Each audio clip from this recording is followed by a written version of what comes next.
Hallo, willkommen auf meinem YouTube-Kanal rund um den neuen Ford Focus MK4. Im heutigen Video geht es darum, wie wir bei einem Ford Focus ohne Rückfahrkamera eine Rückfahrkamera nachrüsten. Falls euch solche und andere Themen interessieren, abonniert meinen Kanal, es ist komplett kostenlos für euch. Wir rüsten also bei einem Ford Focus eine Rückfahrkamera nach. Als allererstes ist die Frage, was für eine Kamera. Holen wir uns eine Originale oder eine Aftermarket-Kamera? Die Originale kostet ungefähr 100 Euro, Pi mal Daumen, und die Aftermarket-Kamera ca. 15-20 Euro, also ein Fünftel des Originalpreises.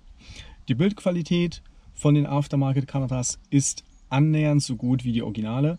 Der einzige Nachteil, wenn man so möchte, ist, dass die Linien, die man auf dem Display sieht, sich mit der Bewegung des Lenkrades oder mit den Rädern nicht mitdrehen, wie bei der originalen Kamera, sondern einfach nur starr eingeblendet werden. Ob das einem den Aufpreis von, ja, in dem Fall 80 Euro wert ist, muss jeder für sich selber entscheiden. Gut, auf jeden Fall ist es so, ich blende euch jetzt mal ein, wie es aussieht, wenn man den Rückwärtsgang einlegt ohne Kamera.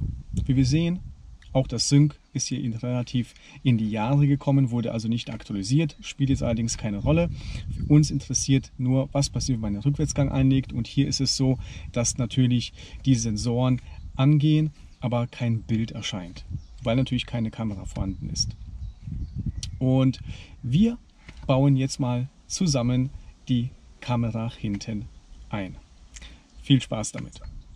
Wir brauchen zuallererst diesen Adapter hier. Dieser Adapter hat einen zusätzlichen Cinch-Anschluss, an dem wir die Kamera ganz einfach ohne Löten oder sonst irgendwas anschließen können. Verlinke ich euch wie immer unten in der Videobeschreibung und auf meiner Internetseite.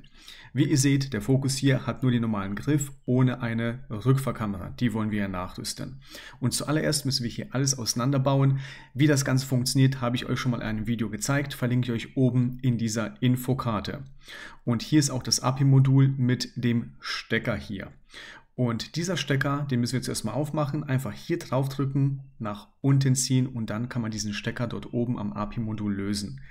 Kann man jetzt hier nicht ganz so einfach filmen, deshalb habe ich euch das Ganze jetzt hier gezeigt. Und ist der Stecker gelöst, den Adapter oben einstecken an API-Modul und hier nochmal reinstecken und zumachen. Somit ist dieser Adapter jetzt einfach dazwischen und bietet uns jetzt die Möglichkeit, ja, den Cinch-Stecker von der Kamera einfach anschließen zu können. Den Cinch-Stecker einfach hinten durchziehen und er kommt hier vorne auch schon raus. Und so einfach wie es auch aussieht, ist es. Wir stecken jetzt nämlich den Stecker in die Buchse und haben die Kamera angeschlossen. Das rote Kabel, was ja auch zusätzlich dran ist, brauchen wir nicht. Das können wir entweder abschneiden oder festmachen, wie ihr wollt. Und zu guter Letzt, das wird hier oben links in der Ecke einfach verstaut und dann nochmal in rückwärtiger Reihenfolge alles zusammengebaut. Das Kabel wird einfach nach hinten verlegt, habe ich euch auch schon ganz oft gezeigt. Und ist das Kabel nach hinten verlegt, dann müssen wir noch 12 Volt nehmen. Die 12 Volt nehmen wir von diesem Stecker ganz links hier und die Masse nehmen wir hier von diesem Anschluss und haben dann somit unser Plus und Minus für die Rückfahrkamera. Die Rückfahrkamera wollte ich eigentlich in den Handgriff hier einbauen. Das war meine erste Idee. Ist auch eine ziemliche Fummelarbeit, den rauszubekommen. Wie ihr seht, der hat links, rechts, vorne, hinten so Klipse. Die muss man reindrücken und dann kommt auch der Handgriff raus. Jedoch ist der Handgriff viel zu dick für die Kamera hier befestigen zu können. Wir brauchen ja oben eine Möglichkeit, die Mutter überwerfen zu können. Und somit habe ich mich entschlossen, die Kamera hier rechts anzubringen. Ein entsprechend großer Adapter ist dabei bei der Kamera, um ein geeignetes Loch zu bohren, wie ihr hier seht. Das Loch müsst ihr natürlich nachher noch, nachdem ihr es gebohrt habt, noch versiegeln, dass da nicht Rost anfällt. Und dann die Kamera durchstecken mit dem Kabel, Mutter drüber werfen und schon seid ihr da eigentlich auch fertig. Danach das Plus- und Minuskabel, was wir vorher angeschlossen haben, hier oben durchziehen und dann mit dem Kabel der Kamera sowie mit dem Kabel, was wir von vorne nach hinten gezogen haben, einfach miteinander verbinden. Und zu guter Letzt ist es noch so, dass wir natürlich jetzt noch dem Auto bzw. dem API-Modul sagen müssen, dass da eine Kamera angeschlossen ist und er natürlich den jeweiligen Eingang bei sich aufmachen muss, um das Kamerabild anzeigen zu können. Dafür benutzen wir natürlich unsere Foreskin-Software. Wir verbinden uns also mit der Foreskin-Software und dem Auto lassen jetzt alle Module abscannen. Es kommen ein paar Fehler, die wir hier sehen. Die Fehler sind deshalb da, weil wir verschiedene Module ja abgezogen haben. Das hat das Auto natürlich erkannt. Ist allerdings gar nicht schlimm. Die verschwinden mit der Zeit oder man löscht sie über Forscan. Wir gehen also in unser API-Modul und bestätigen das Ganze hier zuerst mal mit OK, suchen dann Rear und finden einen Eintrag, der heißt Rear Vehicle Camera.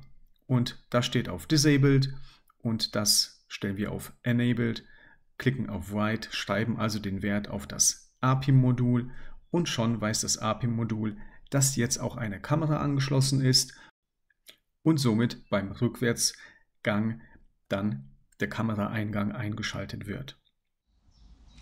Ihr habt jetzt gesehen, wie man die Kamera einbaut und jetzt schauen wir uns mal an, wie das Ganze denn aussieht, wenn die Kamera eingebaut ist und was im Sync-Display passiert. Wie ihr seht, Rückwärtsgang einlegen und die Kamera erscheint. Man kann also nach hinten schauen. Wenn man natürlich jetzt, wie schon erwähnt, das Lenkrad dreht, bleiben die Linien fest eingeblendet, schwenken also nicht mit. Aber ansonsten funktioniert das bestens und ja, so einfach ist die Geschichte eigentlich. Wie immer, falls euch das Video gefallen hat, Daumen hoch, abonnieren nicht vergessen. Ich wünsche euch wie immer einen schönen Tag und bis zum nächsten Mal. Ciao!